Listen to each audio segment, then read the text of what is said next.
Maranata, familia, nuestra semana de reavivamiento y consagración se titula El poder del Evangelio eterno, así que vamos a tener una semana poderosa donde vamos a estudiar un tema poco usual, un tema un poco diferente, pero un tema sumamente sabroso y poderoso en la palabra de Dios. Así que para iniciar vamos a empezar con una palabra de oración. Padre Santo, gracias por la bendición, por el privilegio y el honor de estar aquí, de poder predicar y compartir tu palabra, estudiar tu palabra, profundizar en tu palabra. Pedimos una bendición, Padre, para que esta serie de temas pueda quedar grabada en nuestro corazón, que pueda transformarnos, porque tu palabra transforma, santifica, como dice Juan 17:17, y que no podamos ser los mismos. Padre, bendice este culto, que es para ti, para honrar y glorificarte en tu santo día, y que todo lo que se diga y se haga pueda exaltar tu nombre. Gracias, Señor, por este privilegio, y todo esto te lo rogamos y te lo pedimos en el nombre de Jesús. Amén. Amén. Ahí tenemos lo que es un prisioneros de guerra, ¿verdad? Y es interesante ser prisionero de guerra. De hecho, es una de las condiciones más difíciles, menos deseada, ser prisionero de guerra, porque cuando tú caes como prisionero de guerra, el enemigo te va y puede hacer contigo básicamente lo que quiere. Los dejan con hambre, los torturan y muchos incluso por el maltrato que se le da hasta mueren, ¿verdad? Hoy en día, por ejemplo, hay muchos prisioneros de guerra ya en Guantánamo Bay, después de muchos años de la guerra, supuesta guerra contra el terrorismo de Estados Unidos, y ahí hay muchos, y sin embargo, aunque la guerra ha terminado, ya concluyó la guerra, esta guerra contra el terrorismo, todavía quedan muchos allá encarcelados, todavía quedan muchos como prisioneros de guerra, y ellos se preguntarán, ¿por qué seguimos aquí? ¿Por qué estamos aquí? Si ya la guerra fue ganada, si ya Estados Unidos ganó la guerra, ¿verdad? Y no son los únicos, eso ha habido en varias etapas de tiempos en la historia, donde personas que están listos para irse porque fueron tomados como prisioneros, su país ganó, y obviamente según las leyes de guerra, increíblemente hay leyes en guerra, le dice entonces hay que soltar a los prisioneros. Y sin embargo entonces, ¿qué ocurre? Que muchos quedan a veces como prisioneros de guerra por días, semanas, meses, hasta años. Y se preguntan, ¿por qué seguimos aquí? Ahora, ¿por qué le muestro esta ilustración? Es bien sencilla, porque este mundo parece un campo de guerra. Y la razón es porque este mundo es un campo de guerra. Y nos preguntamos, si ya Cristo venció, si ya Cristo derrotó al enemigo en la cruz del Calvario, ¿por qué seguimos aquí? ¿Por qué estamos aquí como si fuéramos prisioneros de guerra en este mundo, todavía sufriendo todas las consecuencias de lo que este gran conflicto ha traído, ¿verdad? Nos preguntamos igual que los prisioneros de guerra, pero Señor, ¿por qué seguimos aquí? ¿Por qué Cristo ha demorado casi 2000 años para venir, para regresar aquí a la tierra? ¿Qué está esperando para regresar? ¿Por qué es que cuando aceptamos al Señor Jesucristo no vamos inmediatamente al reino de los cielos, ¿verdad? ¿Por qué seguimos aquí? Así que la misma pregunta nos hacemos y durante esta semana que estaremos juntos vamos a contestar esa pregunta de por qué estamos aquí. Ahora, si usted me hubiera hecho esa pregunta hace varios años atrás, Carlos, ¿por qué seguimos aquí? ¿Por qué Cristo ha demorado? Yo lo hubiera contestado con un versículo de la Biblia muy común, con el cual lo más seguro usted también me hubiera contestado, o quizás usted ahora mismo en su mente está pensando en esa pregunta. ¿Y cuál es la pregunta? La contestación, segunda de Pedro 3:9. El Señor no tarda su promesa, según algunos la tienen por tardanza, sino que es paciente para con nosotros, no queriendo que ninguno perezca y que todos que procedan al arrepentimiento. Y ahí está Carlos, ahí dice claramente que Dios está esperando que aquellos que no conocen el mensaje, que no conocen el evangelio, entonces procedan al arrepentimiento. ¿Para qué? Para entonces Dios ponerle fin a este mundo. Y aunque ciertamente esa es una de las razones por la cual el Señor ha esperado, pero el contexto de este versículo no me permite utilizarlo para contestar la pregunta de esa manera. ¿Por qué? Porque si usted lee 2 de Pedro capítulo 3 versículo 9, lo que está diciendo Pedro cuando habla de que Dios está siendo paciente para con nosotros, que ninguno perezca, sino que todos procedamos al arrepentimiento. El Señor no le está hablando al mundo, el Señor le está hablando a la iglesia. El Señor no está hablando a usted y a mí. Ese es el mensaje a la iglesia. Dios está esperando que nosotros nos arrepintamos. Y usted dirá, ¿cómo es posible? Mírenlo aquí, 2 de Crónicas 7:14, ¿cómo dice? Si se humillare mi pueblo sobre el cual mi nombre es invocado. Noten a quién le está hablando el Señor. Le está hablando a su pueblo, ¿verdad? Y noten cómo sigue diciendo. Y oraren y buscaren mi rostro. En otras palabras, si Dios le dice, si mi pueblo se humillare, significa que no se estaban humillando. Si oraren y si buscaren mi rostro, significa que no estaban orando ni estaban buscando el rostro del Señor. Y noten lo que dice. Y se convirtieren de sus malos caminos. En otras palabras, no se han convertido o no se han arrepentido de sus malos caminos porque el pueblo de Dios, ¿cómo está? No oran, no buscan de Dios, no se quieren convertir de sus malos caminos, de sus pecados. Y ese efectivamente es el mensaje que Dios le da a la iglesia de la Odisea. Apocalipsis capítulo 3, versículo 19, ¿cómo dice? Yo reprendo y castigo a todos los que amo, sé pues celoso y ¿qué? Arrepiéntete. Así que el mensaje de arrepentimiento, hermanos y hermanas, no es para el mundo exclusivamente, es primordialmente para nosotros, porque recuerda que Dios no le habla al que no lo conoce, no le habla al gentil o al pagano, porque ellos no creen en Dios. Dios nos habla a nosotros, que somos los que decimos ser sus hijos y sus hijas, y por medio de nosotros entonces el mensaje ha de llegar a aquellos que no conocen, pero Dios primero necesita que ¿qué? Que nos partamos nosotros de nuestros malos caminos y nos arrepintamos. ¿Para qué? Para que Dios entonces pueda utilizarnos como Él quiere. Así que muchos contestan por qué el Señor no ha regresado, por qué seguimos aquí, por qué esperar más de 2000 años. Lo que pasa es que el Señor está esperando por la marca de la bestia. Lo que pasa es que el Señor está esperando por la imagen de la bestia. No, hermanos y hermanas. Vamos a estudiar hoy en este tema las 4 razones por la demora de Cristo Jesús. 4 razones, hay más de 4, pero por asunto de tiempo solamente vamos a tocar 4 puntos por la demora de Cristo Jesús. Número 1, ya lo vimos, porque hay una falta de arrepentimiento entre el pueblo de Dios. Hay una falta de arrepentimiento en la iglesia. Entonces Dios nos está pidiendo que lo busquemos, que oremos para arrepentirnos, para entonces poder responder y Él poder utilizarnos como Él anhela. Quizás la explicación más clara, más concisa y más precisa sobre por qué seguimos aquí, por qué aún estamos aquí, se encuentra en Mateo capítulo 24, versículo 14. Para mí esta es la más clara, noten lo que dice. Y será predicado el evangelio del reino en todo el mundo por testimonio a todas las naciones. ¿Y qué cosa? Y entonces vendrá el fin. Le hago una pregunta. ¿Vieron la contestación ahí? ¿Vieron la respuesta? Clarita está. Cristo dice que cuando se ha predicado el evangelio del reino en todo el mundo, ¿cómo? Por testimonio a todas las naciones, ¿qué cosa va a pasar? Entonces vendrá el fin. Si lo ponemos al revés, entonces ¿por qué no ha venido el fin? No ha venido el fin porque no se ha predicado ni testificado del evangelio en todo el mundo por testimonio. Noten cuán claro, hermanos y hermanas, está. Entonces aquí el retraso en que sea predicado el evangelio, en que sea testificado, para que venga el fin, ¿quién es? El retraso está en nosotros. El retraso está en la iglesia. Noten esta cita aquí interesante del libro Palabras de Vida del Gran Maestro, que es paralelo a lo que acabamos de leer.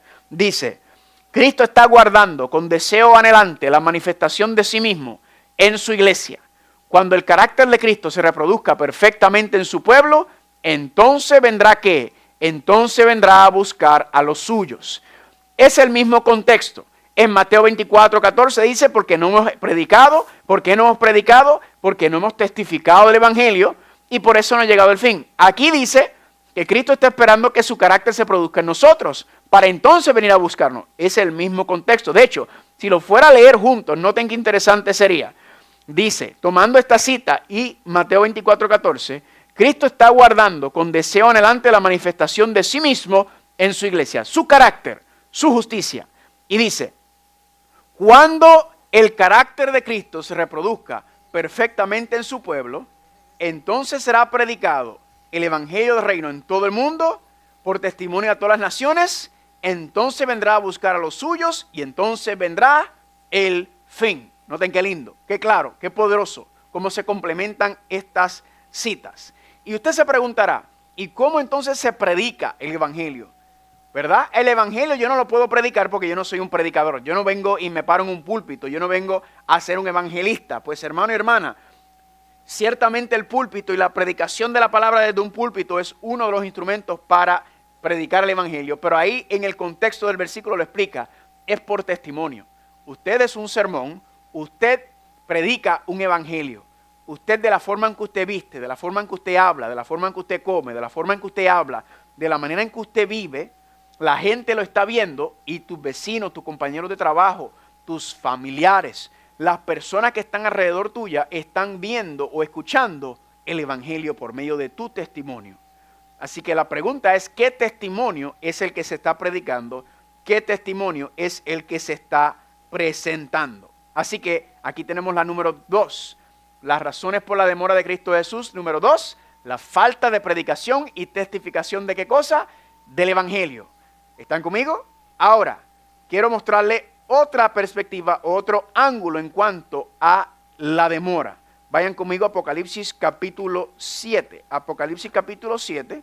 Y vamos a ir ahí para mostrarle el mismo concepto desde otro ángulo, ¿verdad? Porque ahí hay que tener por lo menos 2 o 3 testigos para confirmar lo que estamos hablando bíblicamente, que no sea que uno está hablando aquí como los papagayos, sino que la Biblia lo está confirmando. Noten lo que dice Apocalipsis capítulo 7, versículo número 1. Después de esto vi a 4 ángeles en pie sobre los 4 ángulos de la tierra, que detenían los 4 vientos de la tierra, para que no soplase viento alguno sobre la tierra, ni sobre el mar, ni sobre ningún árbol. Y vi también a otro ángel que subía de donde sale el sol, y tenía el sello del Dios vivo, y clamó a gran voz a los 4 ángeles, a quienes se le había dado el poder de hacer daño a la tierra y al mar, diciendo: no hagas daño a la tierra, ni al mar, ni a los árboles, hasta que hayamos sellado en sus frentes a los siervos de nuestro Dios. Así que aquí están los 4 ángeles que representan el poder de Dios, limitando, restringiendo a Satanás y los deseos carnales, los deseos perversos del ser humano. Y dice que está aguantando los vientos porque viene la destrucción. Esos vientos, cuando sean soltados, significa que termina el tiempo de probatoria que Dios le ha dado a la humanidad, termina el tiempo de gracia que Dios le proveyó al ser humano para responder ante el evangelio, y viene la destrucción, que son los 7 plagas postreras. Pero Dios dice que no haga daño hasta que hayamos sellado en sus frentes a los siervos de ¿qué? A los siervos de nuestro Dios. En otras palabras, ¿por qué el Señor no ha soltado los vientos para ponerle fin a este mundo? Es bien sencillo. ¿Por qué?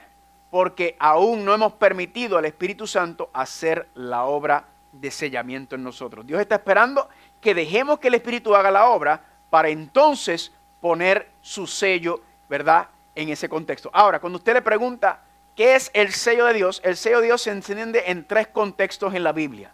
3 contextos. En primer contexto, vayan conmigo a Apocalipsis capítulo 14 para mostrarlo. Apocalipsis capítulo 14, versículo 1, explica lo que es el sello de Dios. Apocalipsis 14, 1 dice: después de esto miré, y aquí que el Cordero estaba en pie sobre el monte de Sión, que ese es el santuario celestial, y con él 144,000 que tenían el nombre de él, que es el de Cristo, y el de su Padre, escrito en la frente. En otras palabras, en Apocalipsis 14 dice que ¿qué tienen? Tienen el nombre de Dios escrito en la frente, y el nombre en la Biblia está relacionado con el carácter. Por lo tanto, el pueblo de Dios que va a estar en pie en el tiempo final tiene que el carácter o la mente de Cristo. Paralelo a Apocalipsis 7, que dice que tienen ¿qué cosa? El sello de Dios. Así que el sello de Dios es paralelo ¿a qué? Al carácter de Dios. ¿Están conmigo? El sello es paralelo al carácter de Dios. Ahora, ¿quién es el que restaura? ¿Quién es el que restaura o quién es el que nuevamente pone en armonía el ser humano con el carácter de Dios y pone el carácter de Cristo y la mente de Cristo en nosotros? Es el Espíritu Santo. Y efectivamente el libro de Efesios enseña que el Espíritu Santo es el sello de Dios. Pero también, entonces, en el tercer contexto, el sello de Dios, como nosotros sabemos, es esta lucha que hay entre la marca de la bestia y el sello de Dios en el día del Señor. Ahora, un contexto, un punto importante. Si el sello de Dios es el carácter de Dios, puesto y restaurado por el Espíritu de Dios y relacionado con el día del Señor, entonces, ¿qué es la marca de la bestia? Pues la marca de la bestia, ¿qué es? El carácter de Satanás, ¿verdad? Que está dirigido por el espíritu de Satanás, y entonces también impone su día falso de reposo. Es importante entender que el sello de Dios, en su contexto más inmediato, más importante y más fundamental, es el carácter de Dios. ¿Por qué? porque usted podría cometer el error de pensar, bueno, yo voy a la iglesia el día correcto, yo guardo el día correcto según la palabra de Dios, por lo tanto yo no puedo recibir la marca de la bestia. Y eso es un error grave. ¿Por qué? Porque usted puede estar viniendo a la iglesia todos los días de su vida, en el día correcto, en el día que establece el Señor en su Biblia, según los mandamientos de Dios, y sin embargo pues, usted puede tener carácter de Satanás, un carácter egoísta, un carácter orgulloso, un carácter vengativo. Ese es el carácter, un carácter de calumnia y de chisme y de ataque. Ese es el carácter de Satanás. Así que no podemos limitarlo a un periodo de 24 horas solamente, sino tenemos que establecerlo primero sobre el asunto del carácter para que ninguno se engañe y crea que porque viene a la iglesia el día correcto, que automáticamente no puede recibir la marca de la bestia. Eso es un error grave. Regresando entonces a la temática, ¿qué está diciendo Apocalipsis 7? Que Dios está esperando que nosotros permitamos al Espíritu Santo, ¿qué cosa? Restaurar el carácter de Cristo en nuestra mente. ¿Están conmigo? Y cuando el carácter de Cristo se reproduzca en el ser humano, entonces aparece lo que se conoce como el mensaje del cuarto ángel, donde el Señor, la gloria del Señor, dice Apocalipsis 18:1, se multiplicará sobre toda la tierra. La gloria de Dios va a cubrir la tierra. ¿Y qué es la gloria de Dios? Su carácter en su pueblo, que estará representado por miles y millones en toda la tierra. Y ese traerá el evento final, el movimiento evangelístico más importante, más productivo, más increíble desde el día del Pentecostés. Ese será, hermanos y hermanas, el evento. Ahora, número 3 en las razones por la demora de Cristo Jesús, lo acabamos de leer, estudiar. El Espíritu Santo no ha podido terminar la obra de restauración del carácter de Dios entre nosotros, de sellar su carácter en nosotros. Vamos a mirarlo de otra manera, desde otra perspectiva. Vayan conmigo, por favor, al Evangelio según Marcos. Evangelio de Marcos, capítulo número 4. Vamos a mirar la misma historia porque quizás usted dice, no, esto se lo está inventando. Bueno, dejemos que la Biblia nos explique para que no diga que yo se lo estoy diciendo, que no sea palabra de hombre, que sea palabra de Dios. Marcos capítulo 4, versículo número 35. Marcos 4, 35, noten lo que dice aquí. Aquel día, cuando llegó la noche, le dijo, pasemos al otro lado. Y despidiendo a la multitud, le tomaron como estaba en la barca, y habían también con él otras barcas. Pero se levantó una gran, ¿qué? Una gran tempestad de vientos. Así que noten algo, la barca, ¿qué representa? La barca en la Biblia representa la iglesia o el pueblo de Dios. Dice que se levantó una gran tempestad de viento. Sabemos que el viento y las tormentas representan las guerras, los ataques, violencia, conflictos, fricción que el enemigo trae en el mundo, pero especialmente en contra de la iglesia. Noten que acabamos de leer en Apocalipsis 7 que el Señor está reteniendo los vientos, ¿verdad? Aquí la misma historia, pero presentada de otro ángulo. Dice, se levantó una gran tempestad de viento y echaban las olas, ¿dónde? En la barca. ¿Qué representan las olas? Las olas representan los pueblos, muchedumbres, naciones y lenguas. Apocalipsis 17:15, los mares, las aguas, que es una representación de aquellos que están bajo el hechizo o el dominio de Babilonia. Cuando se habla de las olas, del mar, de las aguas, no se está hablando del pueblo de Dios, sino se está hablando de aquellos que siguen a Babilonia. Y noten que el agua se está metiendo ¿en dónde? Dentro de la barca. En otras palabras, el mundo se está metiendo dentro de la iglesia. ¿Será eso lo que estamos viendo? Efectivamente. Y noten lo que ocurre, de tal manera que ya se anegaba. Y él estaba en la popa, Cristo, durmiendo sobre un cabezal. Y le despertaron y le dijeron, maestro, ¿no tienes cuidado que perecemos? Y levantándose reprendió el viento y dijo al mar, calla, enmudece, y cesó el viento. Y se hizo grande bonanza. Y le dijo, ¿por qué están así amedrentados? ¿Cómo no tienen qué? ¿Cómo no tienen fe? Noten, lo mismo que pasa en Apocalipsis 7, el viento está azotando, el mar está atacando a la barca o a la iglesia está bajo ataque, ¿verdad? ¿Y qué sucede? Que los discípulos tenían miedo. Cristo le dijo, ¿por qué están amedrentados? La palabra amedrentado, esa palabra en griego, aparece 2 veces nada más y la otra vez en Apocalipsis 21:8 donde dice cobardes. Y le dice, ¿por qué están cobardes? ¿Verdad? ¿Por qué no tienen fe? ¿Qué es cobardía? Entonces, espiritualmente hablando, es no tener fe. no confiar en las promesas de Dios. Entonces, ¿qué hace Dios?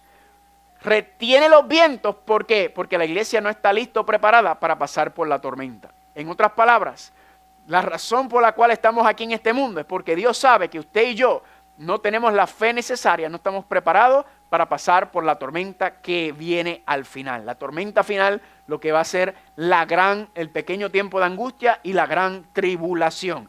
Así que Dios, en su infinito amor y misericordia, aguanta los vientos porque estemos preparados, porque si no nos perderíamos todos. ¿Por qué? Porque no tenemos fe, porque tenemos miedo, porque somos cobardes. ¿Y en qué no tenemos fe? Ese es el punto número 4. Porque no tenemos fe en las promesas de Dios, en que Dios es el que está en control, en que Dios dirige todas las cosas. Amén. Ahora, regresemos a Mateo 24:14, porque ahí dice que será predicado el evangelio del reino en todo el mundo por testimonio a todas las naciones, y entonces vendrá el fin. En otras palabras, según este versículo, ¿dónde está el problema? En que nosotros no estamos predicando ni testificando del evangelio. Ahora, yo entiendo que no es por falta de sinceridad. Yo creo que la mayoría de los cristianos quieren ser fieles testigos, quieren testificar de manera fidedigna, ¿verdad? Leal, en armonía con la voluntad de Dios. Quieren serlo, ¿verdad? Pero ¿cuál es el problema? El problema es quizás que no podemos predicar y testificar del evangelio porque no conocemos el evangelio. No es que no querramos, no es que no es nuestro deseo, es que quizás no nos han enseñado el evangelio completo o nos han enseñado un evangelio distorsionado o pervertido.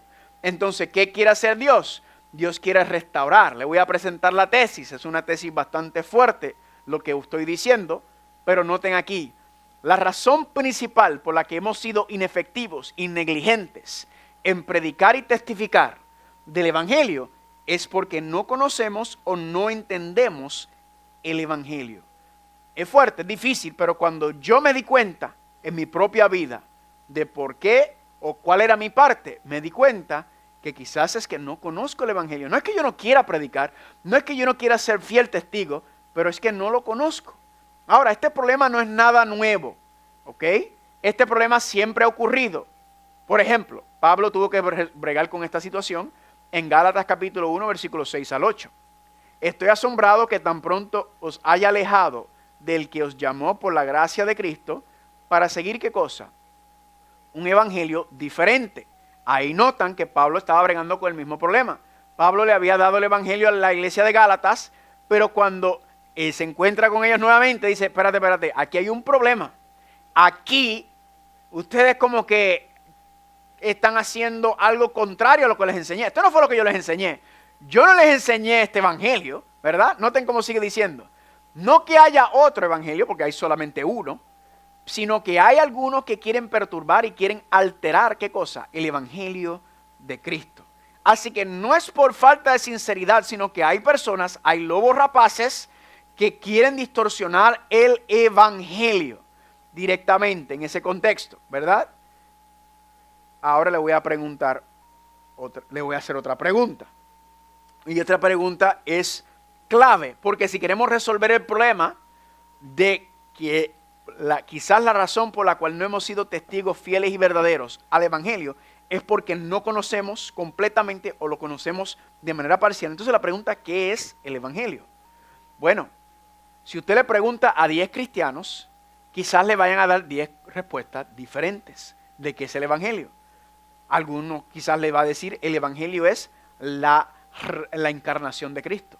Algunos le van a decir es la vida de Cristo. Algunos le va a decir que es la muerte de Cristo, es la resurrección de Cristo, es la ascensión de Cristo, es la intercesión de Cristo, ¿verdad? O quizás algunos, si es un buen adventista, va a decir, el evangelio es el mensaje de los 3 ángeles de Apocalipsis capítulo 14, versículo 6, ¿verdad? Todo eso está correcto para responder a la pregunta que es el evangelio. Pero vamos a aclararlo. Cada una de esas cosas son parte del evangelio. Cada una de esas cosas están involucrados en el evangelio. Pero si vamos a ser concisos y precisos en definir los conceptos y entender lo que es el evangelio, entonces tenemos que dejar que la Biblia nos explique qué es el Evangelio. Y ciertamente cada uno de esos aspectos que mencioné, de una manera u otra, están relacionadas directamente con el Evangelio, pero vamos a dejar que la Biblia nos dé la explicación más directa, más concisa y más precisa sobre lo que es el Evangelio y en dónde encontramos la respuesta a la pregunta ¿qué es el Evangelio? ¿En dónde está? Eso se encuentra en Romanos capítulo 1, versículos 16 y 17. Vayan conmigo por favor a Romanos capítulo 1, versículos 16 y 17. Y vamos a dejar que la Biblia nos explique directamente, de manera amplia, de manera contundente, donde todo eso que mencioné está involucrado en el Evangelio. Vamos a ir a Romanos capítulo 1, versículos 16 y 17. Noten lo que dice aquí. Porque no me avergüenzo del Evangelio, porque es el poder de Dios para salvación a todo aquel que cree, al judío primeramente y también al griego. Porque en el Evangelio la justicia de Dios se revela por fe y para fe, mas como está escrito, el justo por la fe vivirá. Vamos entonces a desglosar esto, porque aquí está explicado, detallado, de manera concisa, precisa y directa, qué es el Evangelio. Miremos entonces Romanos 1, 16, 17, ¿cómo dice? No me avergüenzo del Evangelio de ¿quién? Noten el Evangelio de Cristo. ¿Qué es el Evangelio de Cristo? Noten, porque es el que, el poder o el dunamis o la explosión de Dios para salvación a todo aquel que no cree. En otras palabras, el poder de Dios o el ¡pum!, la dinamita de Dios. ¿Para qué? Para salvar a todo aquel que en Él cree. Ahora, pregunta, ¿de qué nos quiere salvar el Señor? ¿Verdad? Porque el Evangelio es el poder de Dios, la dinamita de Dios para salvarnos. ¿Para salvarnos de qué? Noten Juan 8:34. Todo aquel que hace pecado, ¿pecado qué es? Esclavo es del pecado. Entonces, ¿el Evangelio qué es? Es para librarnos de la esclavitud del pecado. Noten cómo dice Mateo 1:21. Y dará a luz un hijo, y llamará su nombre Jesús, porque él salvará a su pueblo ¿de qué? De sus pecados. No en sus pecados, sino de su pecado. ¿Están conmigo? Entonces, el Evangelio es el poder de Dios para salvarnos ¿de qué? Para salvarnos de nuestros pecados, para que no sigamos siendo ¿qué cosa? Esclavos del pecado, para no sigamos siendo arrastrados o en armonía con el pecado. Ahora, pregunta, ¿qué es el pecado? Pues noten lo que dice Romanos 7:7. Yo no conocí el pecado sino por la ley, porque tampoco conociera la codicia, si la ley no dijera ¿qué cosa? No codiciarás. Así que, ¿qué es el pecado? El pecado es la transgresión de la ley. ¿Qué ley? Ahí menciona uno de los 10 mandamientos, no codiciarás, que es el 10º mandamiento. Por lo tanto, el pecado ¿qué es? Transgresión de la ley de Dios. Así que cuando regresamos al Evangelio y dice en Mateo 1:21 que Cristo nos va a salvar de nuestros pecados, quiere decir que nos va a salvar ¿de qué? De seguir siendo transgresores de la ley, o nos va a salvar para que podamos ser ¿qué? No solamente oidores, sino hacedores de la ley y vivir en armonía con su santa y divina voluntad. ¿Cuántos están conmigo? ¿Cuántos dicen amén por eso? ¿Verdad? Noten, hermanos, hermanas, entonces, que la cruz del Calvario, donde Cristo pagó por nuestros pecados, es, ¿qué cosa? Es una parte fundamental, es la clave. ¿Para qué? Para vencer y romper con el poder del pecado que tiene sobre la humanidad y la esclavitud. Y la cruz del Calvario entonces rompe con eso. Pero la cruz del Calvario no es el final, no es el fin del proceso de reconciliación de lo que se conoce como expiación, sino la cruz del Calvario es apenas el comienzo de ese proceso.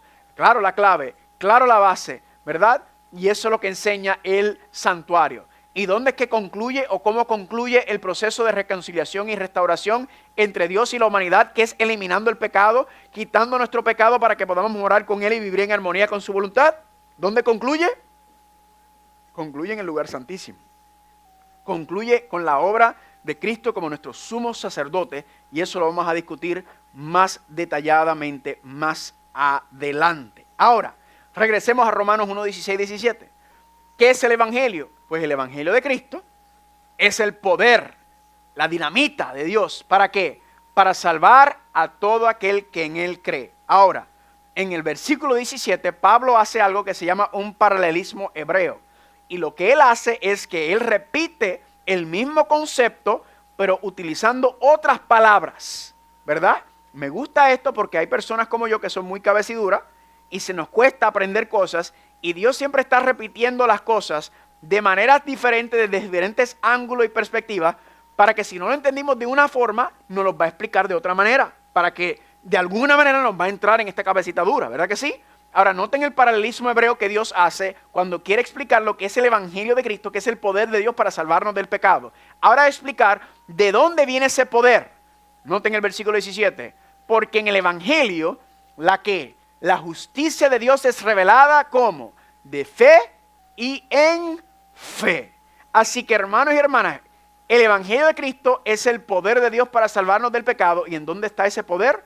Ese poder se encuentra en la justicia de Dios, en la justicia de Dios, en la manifestación de la justicia de Dios por fe, es que se encuentra ese poder. Ahora, vamos a definir lo que es justicia. ¿Por qué se lo digo? Porque en inglés se usa la palabra the righteousness of God, la justicia de Dios. Pero la palabra righteousness en español se traduce como justicia, porque eso puede crear confusión.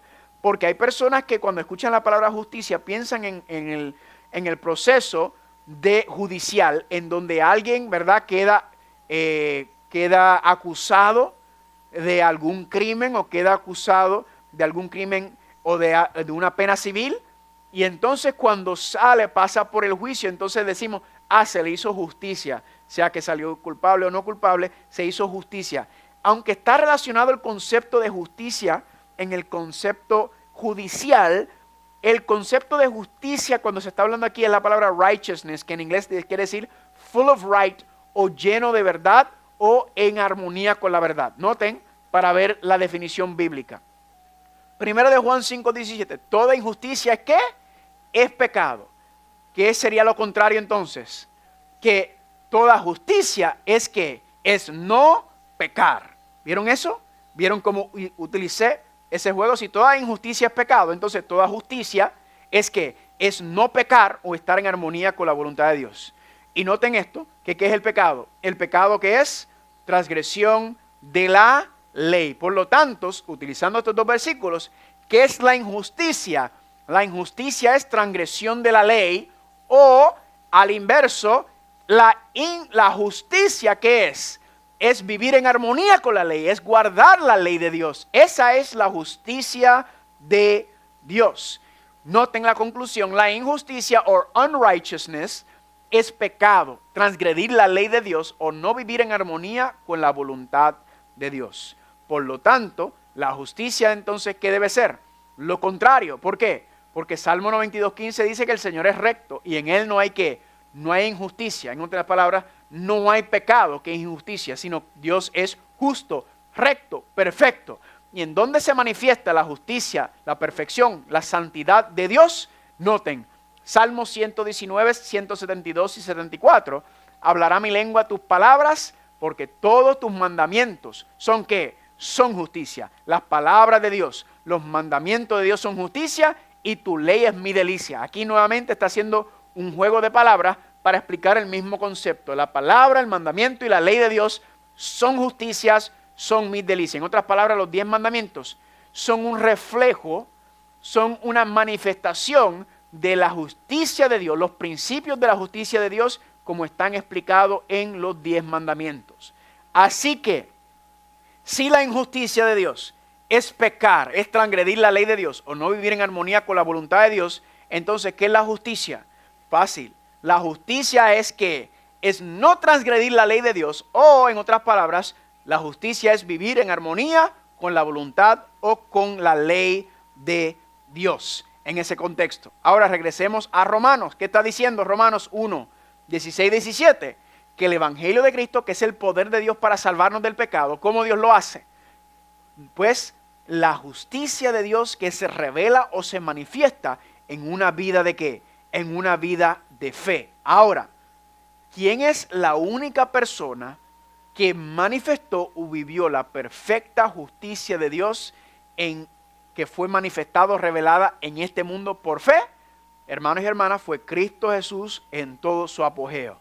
Toda la vida de Cristo Jesús representa o revela la justicia, la manifestación o la revelación de la justicia de Dios en Cristo.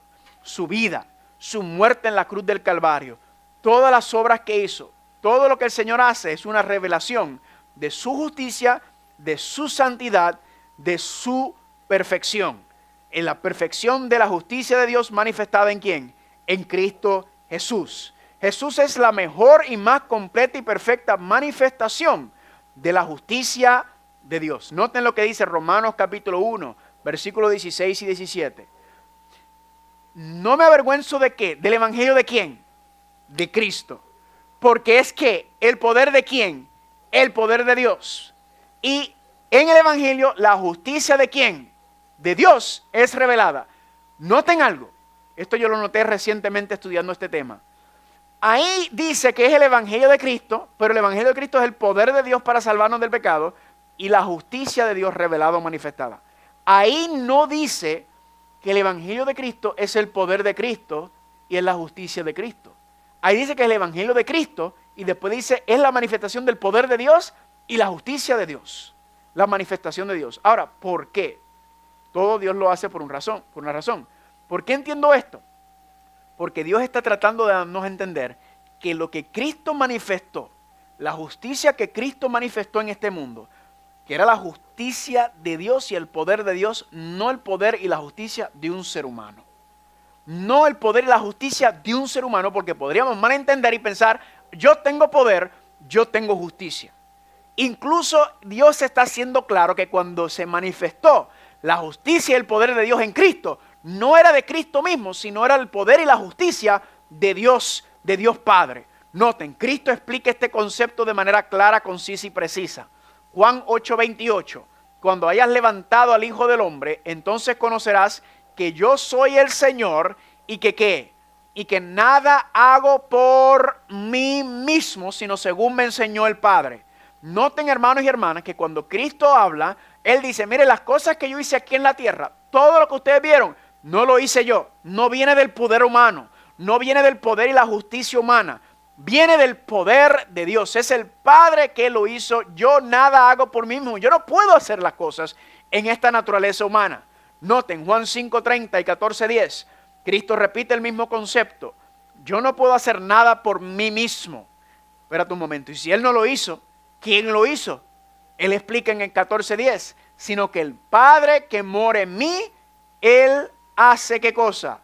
Él hace las obras. Espectacular, hermanos y hermanas, para que veamos y entendamos nuevamente la vida de Cristo Jesús, que fue un ser humano como usted y como yo, según Hebreos 4:14, que vino en la misma semejanza, ¿verdad? Que vino con las mismas debilidades y las mismas luchas y las mismas tentaciones que usted y yo sufrimos, pero que nunca pecó, contrario a nosotros.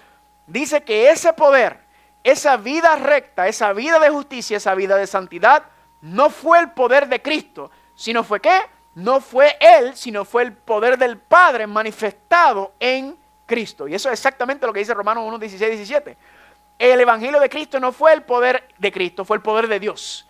No fue la justicia de Cristo, fue la justicia de Dios, revelada y manifestada ¿cómo? Por fe en Él. Pero tenemos un problema. ¿Por qué tenemos un problema? Porque Romanos 1:16-17 no está hablando de Cristo. ¿Cómo es? No puede estar hablando de Cristo. ¿Por qué? Porque Cristo ya murió y Cristo ya había ascendido al cielo cuando esto se escribió. Pablo cuando habla, ciertamente el contexto hace alusión a Cristo, que es la más perfecta y completa manifestación de la justicia y el poder de Dios, porque es el evangelio de Cristo. Pero ese evangelio de Cristo, que está en el cielo, que es el poder de Dios para salvarnos del pecado, que es la manifestación de su justicia, la revelación de su justicia de fe en fe, no es en Cristo, sino en ¿quién? Mas el justo por la fe vivirá. En otras palabras, Dios quiere manifestar el evangelio de Cristo en ti y en mí. Dios quiere revelar su poder en ti y en mí. Dios quiere revelar su justicia en ti y en mí. La manifestación que está hablando de la justicia y el poder de Dios fue lo mismo que se manifestó en la vida de Cristo, también se manifestará en tu vida y en la mía. Y usted dirá, pero qué cosa más absurda esa. Bueno, vamos a dejar que Cristo lo explique. Juan 14:12. El que cree en mí, ¿qué dice él? Las obras que yo hago, él también las hará. ¿Por qué? Y mayores cosas que esta hará, ¿porque qué? Porque yo voy a mi Padre. Aquí hay dos cosas espectaculares. Vamos con la primera. Cristo dice que el que cree en mí, el que tiene fe en mí, de fe en fe, ¿verdad? El justo por la fe vivirá. ¿Qué cosa? Las obras que yo hago, él también las hará. En otras palabras, la misma vida de Jesucristo que él vivió en esta tierra, Dios quiere manifestarla en ti y en mí. Dios quiere manifestar su poder. Dios quiere manifestar su justicia. ¿En quiénes? En cada uno de nosotros aquí y ahora. No en el futuro. Porque hay personas que dicen, oh, no. Eso no será posible en este cuerpo, sino que Dios tiene que transformar el cuerpo para que tengamos otro cuerpo. Y entonces, cuando tengamos el cuerpo nuevo que no tiene estas inclinaciones, que no tiene estas tendencias al pecado, entonces es que ocurrirá. No, hermano y hermana, Dios quiere manifestar su justicia en ti y en mí ahora. Noten claramente Lucas capítulo 1, 74 y 75. Serviremos delante de él en santidad y justicia cuando todos los días de nuestra vida. Está hablando de ahora, aquí y ahora. Dios quiere manifestar su santidad, su justicia en cada uno de nosotros ahora mismo. Otro versículo, segundo testigo, Romanos 3, 21 al 26. Mas ahora la justicia de Dios es ¿qué? Manifestada. La justicia de Dios es por la fe de ¿quién? De Cristo Jesús. Así que la única manera que la justicia de Dios se puede manifestar es por fe, y la fe de Jesucristo. ¿Para quiénes? Para todos y sobre todos ¿quiénes? Los que creen. Amén. Esto es básicamente paralelo a Romanos capítulo 1, 16 y 17. Y noten lo que dice. Para manifestar su justicia, ¿cuándo? Ahora, en este tiempo presente. Dios quiere manifestar su justicia, su poder, su gloria, su santidad, como hizo en la vida de Cristo Jesús, lo quiere hacer con usted y conmigo ahora mismo. Noten Job 33, 26. Orará a Dios, está hablando de nosotros, oramos a Dios. Y este Dios se agradará de él, de nosotros. Él verá, nosotros veremos su rostro con júbilo, con gozo. ¿Y qué dice ahí? Y él restaurará al hombre, ¿qué cosa? Su justicia. Noten que el ser humano tenía la justicia de Dios, tenía los principios de santidad de Dios, pero Adán y Eva lo perdieron. Y ahora Dios, ¿qué quiere hacer? Dios quiere restaurar su justicia en nosotros para que la misma vida que vivió Cristo, también usted y yo también la podamos vivir ahora. Así que la misma vida de Cristo, en todo su apogeo, la más perfecta revelación de la justicia, el poder de Dios, la santidad de Dios, Dios la quiere revelar y la quiere manifestar ¿en dónde? En ti y en mí. Y yo digo, alabado sea el nombre de Dios por esta información. Y quiero que noten esto. El que cree en mí las obras que yo hago, él también las hará. Y noten esto. Y mayores que estas también hará. ¿Cómo es posible que haremos mayores cosas que las de Cristo? ¿Cómo es posible si Cristo resucitó a los muertos, Cristo sanó con su palabra, Cristo hizo los milagros más increíbles, Cristo caminó sobre el agua? ¿Cómo es posible que esto pueda ocurrir? Lo que pasa es que no está hablando de la calidad de los milagros y de las obras que hizo y de la vida que vivió, sino está hablando de ¿qué? De la cantidad, porque ya no será él solo uno manifestando el poder y la justicia de Dios, sino que será ¿quién? Serán decenas, centenas, miles, millares, millones de personas manifestando la justicia de Dios, y por eso es la cantidad. Ese es el mensaje del cuarto ángel. Y noten cómo es que se va a manifestar eso. Porque yo voy a mi Padre. Está hablando de su obra a la diestra del trono del Padre como sumo sacerdote. Dice, yo voy a manifestar esa justicia por medio de mi obra. Y vamos a hablar de eso más adelante durante esta semana. Noten Filipenses 3:9.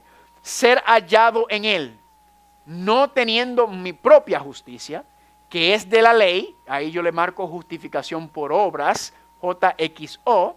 No, esa no es la justicia propia, sino la que es por la fe de Cristo, y esto se llama justificación por fe. La justicia que es de Dios, ¿cómo? Por la fe. Esa es, hermano y hermana, es por fe. ¿Y de quién es esa justicia?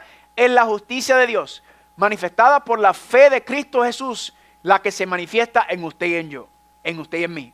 Noten cómo lo dice en 2 Corintios 4:12.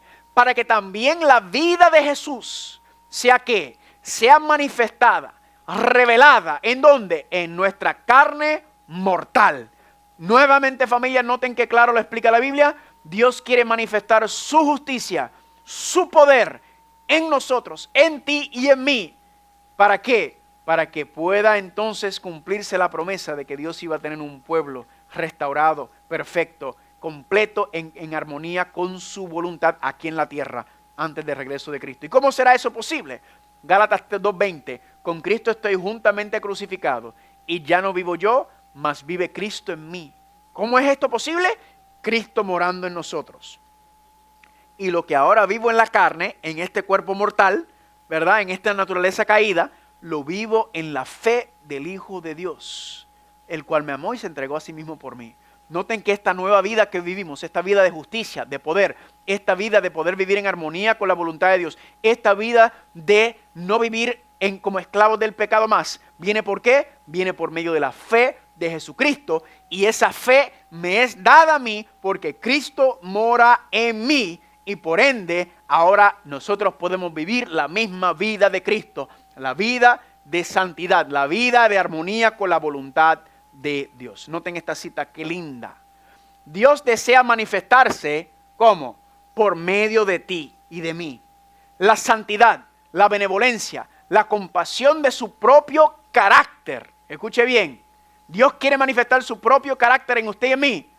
La vida de Cristo en nosotros produce ¿qué? Los mismos frutos que produjo en Él. Gloria a Dios. Eso es lo que hemos estado hablando.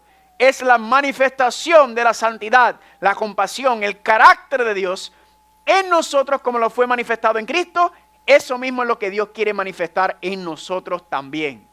Viviendo en Cristo, aferrándonos a Cristo, sostenidos por Cristo y recibiendo alimento de Cristo, llevaremos frutos según ¿qué cosa? La semejanza de Cristo. Eso es deseado de toda la gente, capítulo 72. No se turbe vuestro corazón. Noten cómo dice, Cristo manifestándose por medio de ti y de mí. ¿Qué se manifiesta? Su santidad, su benevolencia, su compasión, su propio carácter. Es la misma vida de Cristo que se manifiesta en nosotros. Los mismos frutos que Él vivió, vivirlos en nosotros. Y dice, y cuando nosotros nos aferramos a Cristo, cuando dependemos de Él, porque todo lo da Dios. Recuerden, esto es por fe, esto no es por obra. Esto es únicamente Dios lo puede repartir por fe. Así como lo hizo en Cristo, lo puede hacer y llevaremos frutos según la ¿qué? La semejanza de Cristo Jesús. Hermano y hermana, esto es revolucionario ver el Evangelio en este contexto. Y yo estoy seguro que la mayoría de nosotros aquí nunca ha escuchado el Evangelio presentado de esta manera. Y usted se preguntará, ¿y por qué? ¿Por qué yo nunca he escuchado esto anteriormente? No cunde el pánico. Durante esta semana vamos a contestar a esa pregunta y vamos a ver exactamente lo que está pasando. Quiero concluir con ustedes con las 4 razones principales por las cuales no vemos la promesa del Evangelio cumplirse todavía. ¿Cuál es la promesa del Evangelio? Que el poder de Dios, la justicia de Dios, el carácter de Dios se va a manifestar en aquellos que tienen fe. ¿Por qué? ¿Por qué no vemos esas promesas cumplirse todavía en el día de hoy? 4 razones. Número 1, no lo conocíamos.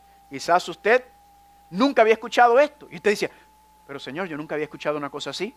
Pues no cunde el pánico, ya resolvimos ese problema en este tema, en este primer tema. Grupo número 2, no sabemos cómo. Carlos, yo quiero vivir a la altura del Evangelio. Yo quiero vivir la santidad de Dios. Yo quiero vivir la vida de Cristo Jesús, pero no sabemos cómo. No cunde el pánico. Vamos a resolver ese problema también durante esta serie de temas. El problema viene en el grupo 3 y 4, porque todos nosotros estamos en uno de los 4 grupos. El problema está en el grupo 3 y en el 4. En estos 2 grupos existe el problema verdadero. ¿Qué es lo que dice el grupo número 3? No creemos que eso se puede o que eso va a ocurrir. Carlos, es imposible que la misma vida de Cristo, la santidad y el poder de Cristo se manifiesten en nosotros. Bueno, ya le mostré la evidencia bíblica. Tengo más evidencia bíblica que se la mostraré durante el resto de la serie y también por medio del Espíritu Profecía. Este es un problema. No creemos que eso se puede, que eso es posible, ¿verdad? En otras palabras, lo que están diciendo es, nosotros nunca podremos dejar de ser esclavos del pecado. Siempre seremos esclavos del pecado y por ende seremos esclavos de Satanás toda nuestra vida. ¿Será eso el Evangelio, hermanos y hermanas? Y el cuarto grupo, que es peor que el 3. El 3 es malo, pero el cuarto es peor. ¿Qué es lo que dice en el cuarto? No queremos vivir en justicia y en santidad. Queremos seguir en nuestros propios pecados. No lo van a decir así abiertamente, pero quieren seguir con los gustitos de la carne, con los deseos de la carne. No quieren vivir en santidad. Y muchas veces los del grupo 4 lo que dicen es lo que del grupo 3. Que no se puede para justificar que no quieren. Porque quieren seguir en los deseos y los gustos terrenales y carnales. Y esto es un problema serio que durante esta serie de temas vamos a resolver. El poder del Evangelio eterno. ¿Cuántos aquí quieren decirle, Señor, yo quiero que tu justicia y tu poder se manifieste en mi vida? Yo quiero ver ese poder manifestado. Yo quiero vivir en armonía con tu palabra. Yo quiero vivir en tu santidad. Pues si usted anhela y desea eso, venga esta tarde a las 4 de la tarde con el tema número 2, el pacto eterno. ¿Cómo Dios va a hacer eso? ¿Cómo Dios va a revelar y manifestar su carácter, su justicia? Venga al tema esta tarde a las 4 de la tarde, el pacto eterno, para aprender cómo Dios lo va a resolver. Pero, antes de terminar, quiero dejarlos con la promesa que el Señor nos envía en Isaías 43:7. Como dice, a todos los llamados de mi nombre, para gloria mía los he creado, los formé y los hice. ¿Por qué usted existe? ¿Por qué usted está vivo? ¿Cuál es la razón de que tú estás aquí, que tú me estás escuchando, me estás viendo por Salvación TV, por medio de o escuchando por Radio Sol, por las redes sociales, Amazing Facts Latino, o está aquí en persona? Hermano, hermana, la razón por la que usted está vivo y usted está escuchando o viendo este tema es porque Dios quiere que tú sepas que la razón y el propósito por lo cual tú has sido creado es porque Dios quiere manifestarse en ti. Dios quiere revelar su gloria en ti. Dios quiere darse a conocer por medio de ti y de mí. Esto es el propósito del poder del Evangelio eterno y eso Dios lo va a cumplir. La pregunta no es si lo va a cumplir. Sabemos que la Biblia dice que lo va a cumplir. La pregunta es si usted va a dejar que Él cumpla lo que Él dice que va a cumplir. Si usted va a ser parte de ese grupo, de aquel remanente que va a permitir que Dios restaure su carácter, que Dios selle sus principios de ley, que Dios ponga su nombre, que Dios se manifieste en ti como se manifestó en Cristo Jesús. ¿Cuántos dicen amén? Les dejo mi correo electrónico porque sé que a alguna gente le gusta, como yo cuando escucho un sermón me gusta estar apuntando y escribiendo y marcando la Biblia y a veces, ¿verdad? Tranquilo, no cunde el pánico. Yo le voy a enviar las presentaciones, le voy a enviar las notas, le voy a enviar estudios y libros relacionados a estos temas porque yo sé que esto que vamos a estar hablando aquí es muy diferente de lo que usted jamás ha escuchado. Y se lo voy a estar compartiendo para que usted entonces pueda también seguir estudiando y profundizando con nosotros en estos temas. ¿Cuántos dicen amén? ¿Cuántos dicen gloria a Dios? Amén. Vamos a orar. Padre Santo, gracias por el precioso Evangelio. Y hoy hemos visto el Evangelio desde una perspectiva, Padre, a un ángulo diferente, más profundo, más sabroso, que no es meramente que nosotros recibamos el perdón de pecados. Gloria a Dios por eso, Señor, sino que hay un poder que transforma. El mismo poder que sostuvo a Cristo para morir por nuestros pecados es el mismo poder que se manifestó en la vida de Él, el mismo poder que tú quieres manifestar en cada uno de nosotros. Que la misma vida de Cristo Jesús se produzca en cada uno de nosotros. Gracias, Señor, porque ese es el Evangelio, Señor. Tu poder, tu gloria, tu santidad manifestada en cada uno de nosotros como lo fue en Cristo Jesús. Y la cruz del Calvario es el pilar, fundamento, como vamos a ver más adelante. Bendícenos, Señor, en el comienzo de esta semana. Bendice a todos los que van a estar viniendo esta tarde y el resto de los temas, los que están viendo, escuchando por medio de las diferentes redes sociales, las emisoras, la televisión. Dirígenos y llévanos, Padre, para que esta sea una semana de poder, que podamos salir y vivir de manera victoriosa el Evangelio y predicar y testificarlo como Cristo lo hizo. Gracias, Señor, por la bendición y te lo pedimos en el nombre de Jesús. Amén. Amén. Que el Señor los bendiga, familia. Feliz sábado.